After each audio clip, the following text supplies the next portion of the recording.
교량 건설이 시급하다라고 얘기를 합니다. 근데 문제는 이게 정확한가 하는 부분입니다. 15만 몇천 대를 더 부산시 가장하고 있습니다. 부산시가 이 다리를 만들기 위해서 교통량을 뻥튀기 한다 하는 건 근데 과거에 얼스토 대교를 건설할 때 지을 좀 뻥튀기 했어요. 지을 뻥튀기 안 하면은 건설할 수가 없는 거예요. 부산에서 교통정체가 일어나는 실제 원인은 교량 부족이 아니고 그래서 해마다 수십억 원의 돈을 우리 세금으로 교통량 모자라는 거 주고 있고, 그래서 저희들이 생각하는 바른 대안은 얼마든지 우리 부담을 줄이면서도 실질적으로 그 혜택이 시민들에게 돌아가고 낙동강하고의 천혜의 자연도 지킬 수 있는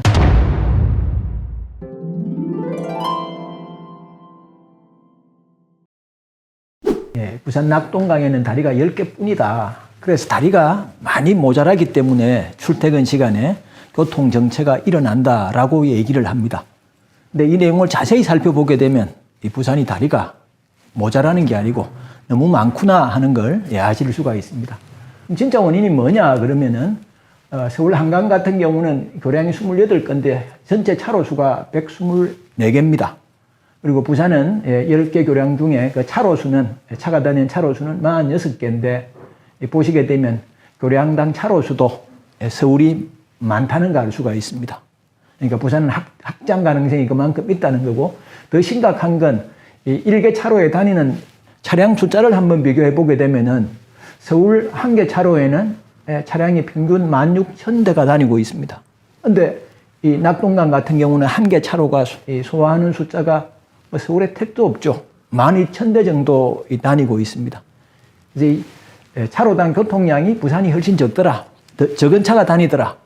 이게 무엇을 말하냐 그러면 부산에서 교통정체가 일어나는 실제 원인은 교량 부족이 아니고 차로가 이 교통량을 감당을 못하고 있다. 교량을 넘어가더라도 접속로가 부족하니까 교량 위에서 그냥 꽉 막혀버리는 겁니다. 그래서 문제가 교량 부족이 아니라 접속로 부족이더라 하는 걸 여실히 보이지는 숫자가 이 차로당 교통량이 되겠습니다. 그래서 절대적으로 부산의 낙동강의 교량이 모자라는 게 아니고 지나칠 정도로 많더라. 또 아시는 것처럼 낙동강 횡단 그 교통은 대부분 거의 모두 그 승용차에 의해서 아침 저녁 그 출퇴근이 이루어집니다. 그래서 대중교통의 부재 이런 것들이 더 큰 원인이다라고 말씀드릴 수 있습니다.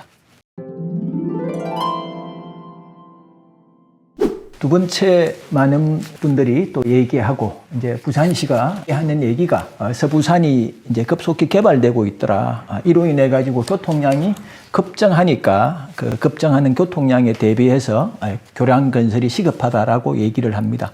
그러면서 부산시가 이제 그 제시하는 숫자를 보게 되면 2020년 지금 57만 대가 다니고 있는데 25년에는 16만 4천여 대가 늘어나 가지고 73만 6천 대가 다니게 된다라고 얘기합니다. 그 숫자를 따져보게 되면 자그마치 28.82%가 증가한다. 그러니까 연평균 나누기 5 하게 되면 5점 몇 프로가 증가한다라고 얘기를 하고 있습니다.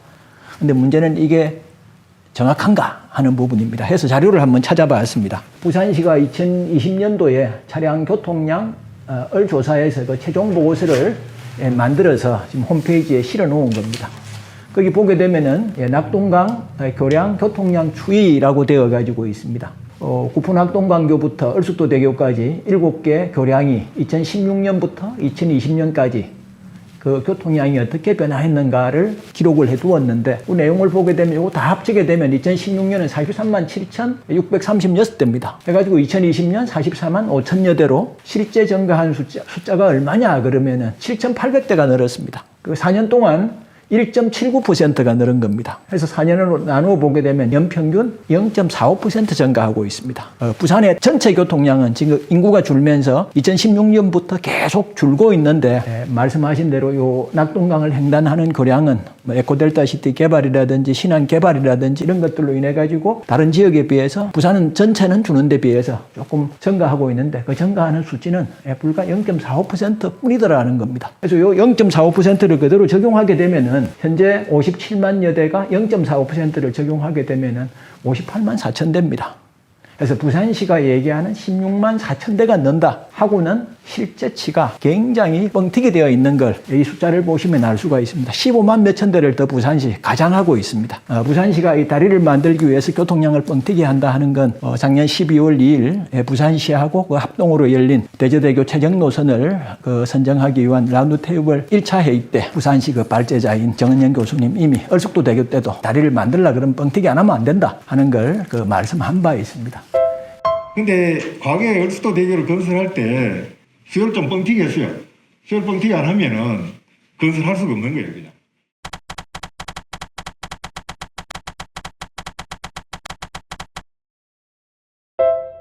그래서 실제로는 굉장히 이 교통량이 가장되어 있고 아까 7천 몇 대 증가한다 그랬는데 지금 이미 교통량이 모자라 가지고 얼숙도 대교 같은 경우는 뭐 예상 교통량의 반도 안 됩니다. 해서 해마다 뭐 수십억 원의 돈을 그 우리 세금으로 교통량 모자라는 거 주고 있고 함영대교도 마찬가지입니다. 그 교통량 예상치의 절반에도 지금 교통량이 모자랍니다.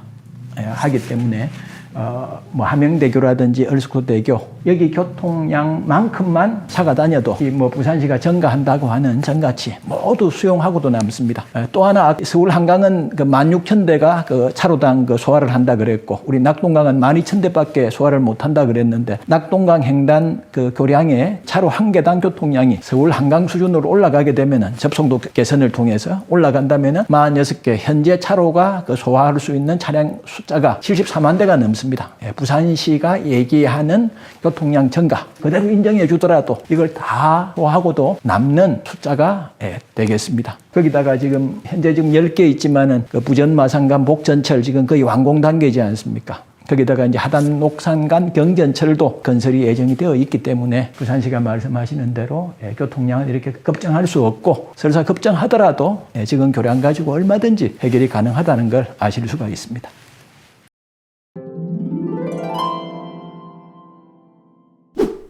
그래서 결코 다리가 모자라는 건 아니다. 다리는 충분하다. 접속로가 모자란다. 접속로를 개선하거나 혹은 얼숙도대교, 함영대교, 또 낙동강대교 이런 지금 교통량이 모자라는 다리들을 교통량대로만 소화를 시켜줘도 부산시가 얘기하는 교통량 증가는 감소하고도 충분히 남음이 있습니다. 그래서 저희들이 생각하는 바른 대안은 오히려 지금 교량이 충분한 상태에서 다리를 만들게 되면 그 다리 건설 비용은 물론이고 유지 비용까지 다 우리 세금으로 더 큰 부담을 우리는 물론이고 우리 후손들에게까지 길이 남기는 게 됩니다. 자연 파괴하는 건 자체하고라도. 그래서 오히려 기존 얼숙도대교라든지 또 이 함영대교와 연결되는 산성터널을 무료화한다든지 하는 기존 유로도로를 무료화하는 것. 그리고 기존의 교량이 많이 막히는 곳이 있다 그러면 기존 교량을 확대하는 것. 아니면 은궁대교, 대주대교 이런 여러 다리들을 합쳐가지고 사상대교 같은 경우는 이미 개발이 이루어진 곳에 그 건설이 예정된 이런 교량입니다. 그래서 그런 곳에 새로운 교량을 만드는 것. 이런 얼마든지 우리 부담을 줄이면서도 실질적으로 그 혜택이 시민들에게 돌아가고 낙동강하고의 천혜의 자연도 지킬 수 있는 무수한 대안이 있습니다. 이런 대안에 대해서 우리 부산시가 참 열린 마음으로 의심탄회한 대화의 자리에 나서주기를 저희들은 진심으로 바라고 있습니다.